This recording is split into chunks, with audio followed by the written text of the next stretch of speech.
오늘 하나님의 말씀은 마태복음 13장 1절에서 17절까지의 말씀입니다. 13장 16절 한 절을 봉독하겠습니다. 그러나 너희 눈은 봄으로 너희 귀는 들음으로 복이 있도다. 아멘. 예수님께서는 우리에게 비유로 여러 가지를 말씀하셨습니다. 그 중에 하나가 씨 뿌리는 자의 비유입니다. 이 비유는 귀 있는 자만 듣고 깨달을 수 있습니다. 제자들은 천국의 비밀을 아는 지식이 허락돼서 비유의 의미를 깨달을 수 있었습니다마는 다른 사람들은 무슨 뜻인지를 알지 못했습니다. 그 이유는 예수님께서 15절에 마음이 완악하여졌기 때문이라고 말씀하셨습니다. 마음이 완악해졌다고 하는 것은 영적인 감수성이 둔해졌다는 말입니다. 이 둔함은 말씀의 가르침을 받지 못하는 둔함입니다. 그 당시 바리새인 서기관들이 바로 그랬습니다. 그들은 예수님의 말씀을 듣지 않으려고 마음을 먹었습니다. 마음이 완악했습니다. 사람은 듣지 않으려고 마음을 먹으면 아무리 좋은 이야기를 해도 아무리 쉽게 이야기를 해도 들을 수가 없습니다. 귀에 들어오지 않습니다. 말씀의 이해는 그러므로 지식의 문제가 아닙니다. 의지의 문제입니다. 말씀의 깨달음은 바로 마음의 문제인 것입니다. 예수님의 가르침을 거부하고 곡해하려는 잘못된 마음을 가지고 예수님께 나온 서기관과 바리새인들의 문제는 이해할 수 없는 것이 아니라 이해하지 않으려고 이미 마음에 결정한 것이 문제였습니다.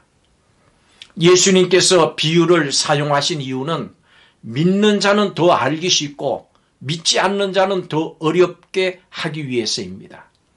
예수님의 비유는 일종의 수수께끼 같아서 그것을 알아듣는 자뿐 아니라 알지 못해서 거부하는 자도 있었습니다. 바리새인들이 완악해진 이유는 무엇입니까? 그들이 하나님의 은혜를 사모하고 갈망하는 마음을 잃어버렸기 때문입니다.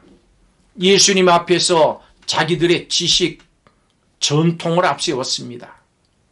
이 예수님의 말씀에 아멘이 없었습니다.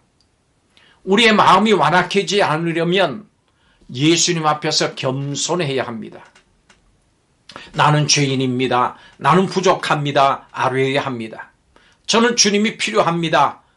고백을 해야 합니다. 로마서 10장 10절의 말씀처럼 사람이 마음으로 믿어 의에 이르고 입으로 시인하여 구원에 이른다고 했습니다. 우리의 마음이 완악해지지 않으려면 우리의 마음을 지켜야 합니다. 그래서 잠언 4장 24절에 무릇 지킬 만한 것보다 더욱 내 마음을 지키라. 생명의 근원이 이에서 남이니라 말씀했습니다. 마음을 지킨다고 하는 것이 무엇일까요? 하나님의 말씀을 마음에 두는 것입니다. 하나님의 말씀이 마음을 주장하는 사람은 생명을 지키는 사람입니다. 마음을 지키지 못하면 구부러지고 비뚤어진 말이 나오고 눈이 바로 보지를 못하게 됩니다. 마음을 닫으면 들리지 않습니다. 보이지도 않습니다. 바르게 들리지 않습니다. 바르게 보이지 않습니다. 마음을 닫는 사람, 완악한 사람에게는 아무리 이야기해도 소용이 없습니다. 그러나 하나님의 말씀으로 마음을 지키는 사람은 가야 할 길을 알게 됩니다. 그래서 가는 길이 어느 한쪽으로 치우치질 않습니다. 우리의 마음을 생명의 근원이신 예수님으로 지켜야 합니다. 마음의 문을 열면 12절 말씀에 보니까 바다 넉넉하게 된다 그랬습니다. 복 있는 사람이 되는 것입니다. 예수님의 말씀을 알아듣지 못하는 것은 어찌 보면 제자들도 마찬가지입니다. 그래서 이 비유의 말씀을 들은 후에 예수님께 여쭙습니다. 어찌하여 비유로 말씀하시나이까? 그런데 제자들이 무리와 달랐던 것은 그들의 한계에도 불구하고 예수님께 가까이 나가서 말씀을 듣고 따르기를 원했던 것입니다. 마음으로 사모했기 때문입니다. 예수님을 향해서 마음의 문을 열고 있었기 때문입니다. 그러한 마음의 자세 때문에 비유의 해석까지도 들을 수 있었습니다. 귀 있는 자는 들으라. 이 말씀은 예수님에 대한 열심과 겸손의 자세로 말씀을 들으라, 그 말씀입니다. 성도는 귀 있는 자가 되어야 합니다.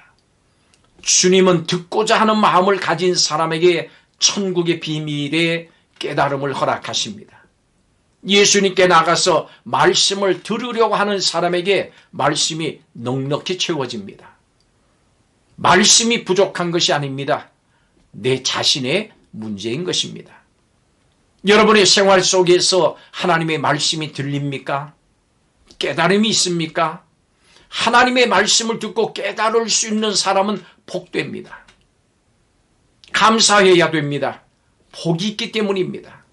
예수님의 복음을 듣고 보는 것 자체가 구원의 축복이고, 보고 듣지 못하는 것 자체가 멸망의 심판입니다. 그럼 우리는 보고 들음을 감사해야 합니다. 제자들은 구약의 성도들이 그토록 기다리던 메시아를 바로 곁에서 보고 그의 말씀을 듣는 축복을 누렸습니다. 그러나 이 축복보다 더 큰 축복은 그들이 영적으로 보고 들음으로 인해서 예수님을 믿게 됐다고 하는 것입니다. 예수님을 메시아로, 그리스도로 알고 믿는다고 하는 것은 육신의 눈으로 보고 귀로 듣는 것, 그 이상의 큰 축복입니다. 요한복음 20장 29절에 너는 나를 본고로 믿느냐? 보지 못하고 믿는 자들은 복되다 하셨습니다.